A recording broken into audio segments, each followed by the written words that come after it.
اگر ہم میں سے ہر ایک آدمی میرے سمیت اپنے گریبان میں جھانکے کہ میری زندگی کی عمر کتنی ہے، 50 سال ہے، تو ہم نے 1500 سے زیادہ دن اس روئے زمین پر گزار لیے ہیں۔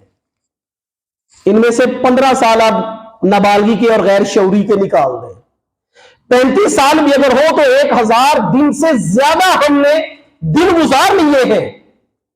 اس 1000 دن کو پھر ملٹی پلائی کریں آپ 24 گھنٹوں کے ساتھ، کتنے ہزاروں گھنٹے ہم نے گزار لیے ہیں، اور پھر اس کو ملٹی پلائی کریں آپ منٹس کے ساتھ کہ کتنے لاکھوں کروڑوں منٹ ہماری زندگی ہو گئی ہے، اور پھر اسی وقت میں قرآن کریم کی ایک آیت کھول کے اس کا ترجمہ پڑھ کے دیکھیں کہ ایک آیت کا ترجمہ پڑھنے پہ کتنی دیر لگتی ہے۔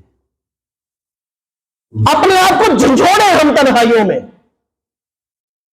اپنے آپ کو دستک دیں، اپنے آپ کو بیدار کریں کہ میں کیا کر رہا ہوں۔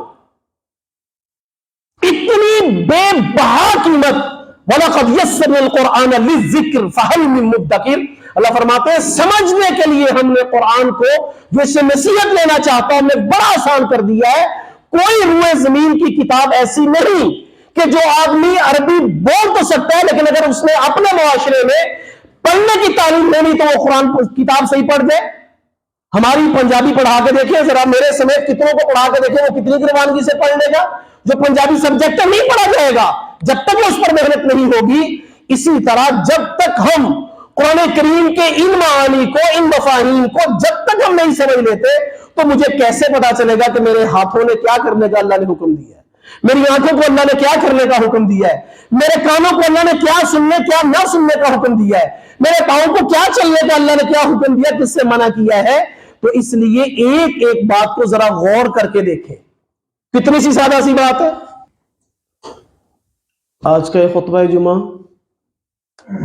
رمضان المبارک کے مہینہ کو قیمتی گزارنے کے حوالے سے چند گزارشات پر مبنی ہے، جس میں قرآن کریم کا فہم، قرآن کریم کا ترجمہ، اس سے لگاؤ کی چند صورتیں اور چند باتیں آپ حضرات کی خدمت میں عرض کرنی ہے۔ دعا ہے کہ اللہ جل شانہ قرآن و سنت کے مطابق سلیقے سے گفتگو کرنے، توجہ سے سننے اور ہم سب کو عمل کرنے کی توفیق عطا فرمائے۔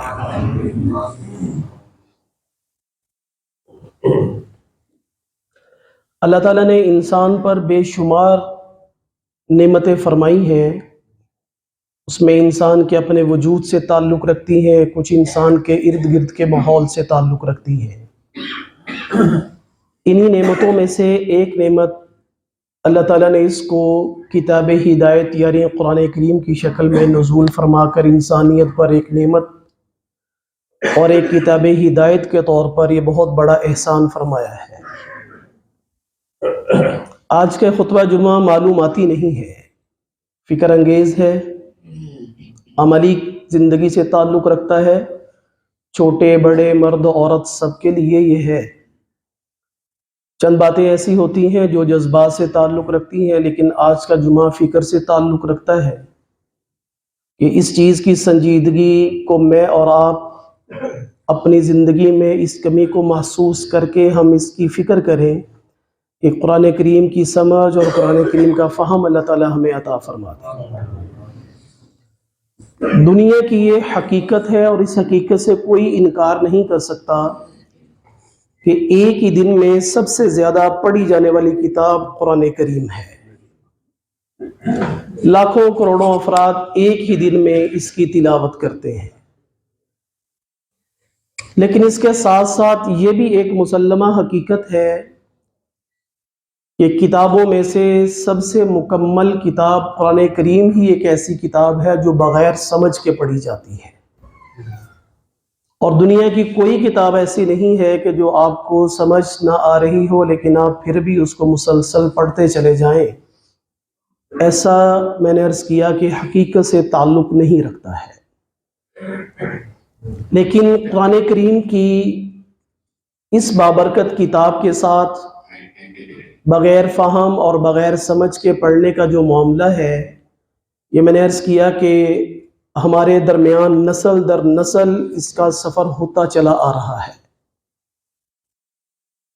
کوئی دنیا کی کتاب ایسی نہیں ہے جس کو چومنے سے آپ ڈاکٹر بن جاتے ہوں، انجینئرنگ کی کتاب کو چوم کر سینے سے لگانے سے آپ انجینئر بن جاتے ہو؟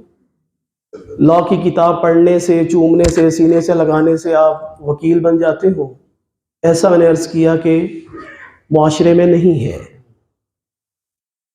اور دوسری بات یہ ہے کہ کوئی بھی دو آدمیوں کے درمیان اگر مکالمہ ہو، باتیں ہو رہی ہوں، تو یہ لازمی سی بات ہے کہ مجھے مخاطب کی اور مخاطب کو میری زبان کی سمجھ آنی چاہیے۔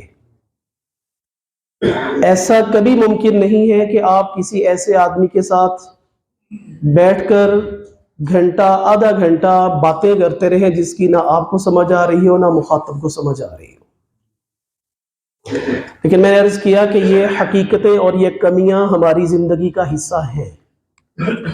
یہ قرآن کریم کے ساتھ دو طرح سے ہمارے معاملات وابستہ ہیں، ایک تلاوت قرآن کا ہے اور دوسرا تدبر قرآن اور فہم قرآن کا ہے۔ تلاوت قرآن میں بھی بہت سارے ایسے ہوں گے کہ جو غور کرنے سے ہم میں سے ہر ایک آدمی دیکھ لے کہ آخری مرتبہ اس نے قرآن کریم کب کھولا تھا۔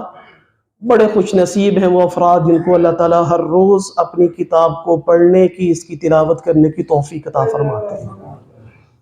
اس سے کوئی انکار نہیں ہے کہ اس کی تلاوت بھی باعث اجر اور انسان کے لیے خیر و برکت کا ذریعہ ہے، لیکن یہ قرآن کریم کے نزول کے مقاصد میں سے نہیں ہے۔ اغراض و مقاصد ہر چیز کے ہوتے ہیں، تو شروع میں اللہ تعالیٰ نے ایک لفظ استعمال فرمایا ہے جو اس بات کا پیغام دیتا ہے کہ یہ سمجھ کر پڑھنے کی کتاب ہے۔ الف لام میم ذالک الکتاب، تو کتاب تو بغیر سمجھے نہیں پڑھی جاتی۔